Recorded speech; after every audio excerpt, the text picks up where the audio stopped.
Assalamu alaikum students of year 10. Today we are going to discuss unit number 1 short question and answer number 6, and that is, what do you know about local government? مقامی حکومتوں کے بارے میں آپ کیا جانتے ہیں؟ Local government کہتے ہیں مقامی حکومت. Chief executive general Pervez Musharraf نے 23 مارچ 2000 کو یہ فیصلہ کیا کہ حکومتی اختیارات کو نچلی سطح تک منتقل کرے اور عوام کو کی اس میں شرکت کو مؤثر بنائے. اس سلسلے میں انہوں نے مرحلہ وار بلدیاتی انتخابات کرانے کا ایک جامع منصوبہ پیش کیا. اس کے علاوہ انہوں نے قومی تعمیر بیورو NRB قائم کی، جس میں پھر ترامیم کر کے رد و بدل تھوڑا سا کر کے اسے قانون کی شکل دی گئی تھی. The local government system was introduced by General Pervez Musharraf on 14 August 2000. General Pervez Musharraf نے 14 اگست سن 2000 کو مقامی حکومتوں کا اعلان کیا. It was based on 3-tier structure of local government constituting of Union Council, تحصیل اور ٹاؤن کونسل، ڈسٹرکٹ کونسل. یہ مقامی حکومتوں کے 3 درجاتی نظام کا اعلان اس نے کیا، جو کہ یونین کونسل، تحصیل کونسل یا ٹاؤن کونسل اور ڈسٹرکٹ کونسل پر مشتمل تھی. مقامی حکومتوں کے تمام قوانین یکساں طور پر دیہی اور شہری علاقوں میں نافذ کیے گئے تاکہ دیہاتوں اور شہروں میں فرق کو کم کیا جا سکے. Purpose of local government.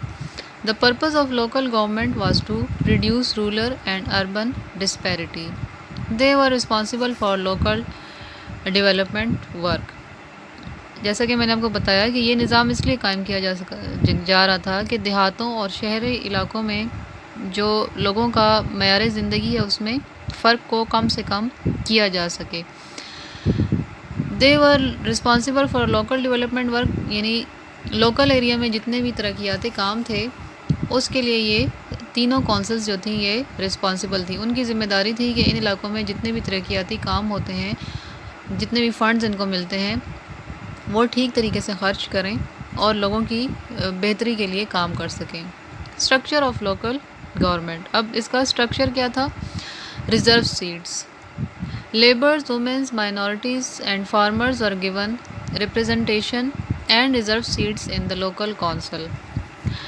مقامی کونسلوں میں اب مزدوروں کو، عورتوں کو، کسانوں کو اور اقلیتوں کو نمائندگی دی گئی تھی تاکہ وہ اپنے اپنے علاقے کو کہ جتنے بھی ترقیاتی کام ہیں اس کے لیے وہ ذمہ دار ہوں گے، ان سے پوچھ گچھ ہوگی.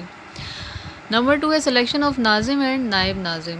Every one of its have its own ناظم اینڈ نائب ناظم. They were elected directly by people.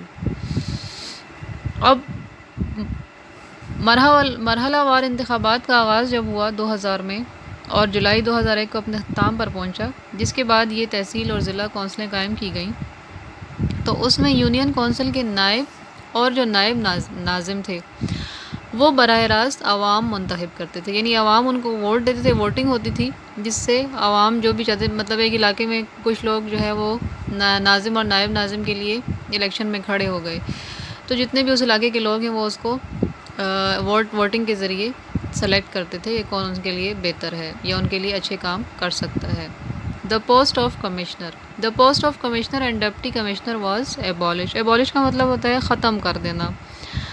چونکہ اس کا کام یہ تھا کہ جتنی بھی نشستیں ہیں وہ محنت کش لوگ اور کسانوں کے لیے انہوں نے اور خواتین کے لیے اور اقلیتوں کے لیے نشستیں رکھی ہوئی تھی، اس لیے انہوں نے ضلع کی سطح پر اس نظام کے تحت ڈپٹی کمشنر اور ڈویژن کی سطح پر کمشنر کے عہدے کو ختم کر دیا اور جتنے ڈویژن تھے وہ بھی ختم کر دیے، اور اس لیے جو بھی ضلعی ناظم تھے ان کو ضلع کے سربراہ کی حیثیت دے دی گئی. Financial power. Local government was given financial power. مقامی حکومتوں کو مالیاتی اختیارات بھی دیے گئے تاکہ جو چھوٹے موٹے جھگڑے ہیں یا معمولی قسم کے جرائم ہوتے ہیں تو اس میں یونین کونسل کو مصالحت کنندہ بنا دیا گیا. یعنی وہ دونوں فریقین کے درمیان چاہے سماجی مسائل ہوں، نجی ہوں یا مجرمانہ تنازعات ہوں، تو اس میں وہ مصالحت کا کام انجام دے. District budget. The district council has had the power to approve the district budget. ضلعی کونسل ضلعی بجٹ کی منظوری دیتی تھی. ہر قسم کے ٹیکس لگانے، اس میں کمی یا بیشی کرنے اور قانون سازی کا اختیار جو تھا وہ بھی ڈسٹرکٹ کونسل کے پاس تھا. اور ضلع کی ترقی کے لیے جتنے بھی منصوبے بنائے جاتے تھے تو اس کی ذمہ داری بھی ڈسٹرکٹ کونسل کے پاس تھی. تو یہ سارا جو تھا اسٹرکچر تھا لوکل گورنمنٹ کا، جو کہ عوام کے خیر خواہی کے لیے کیا گیا تھا. Thank you.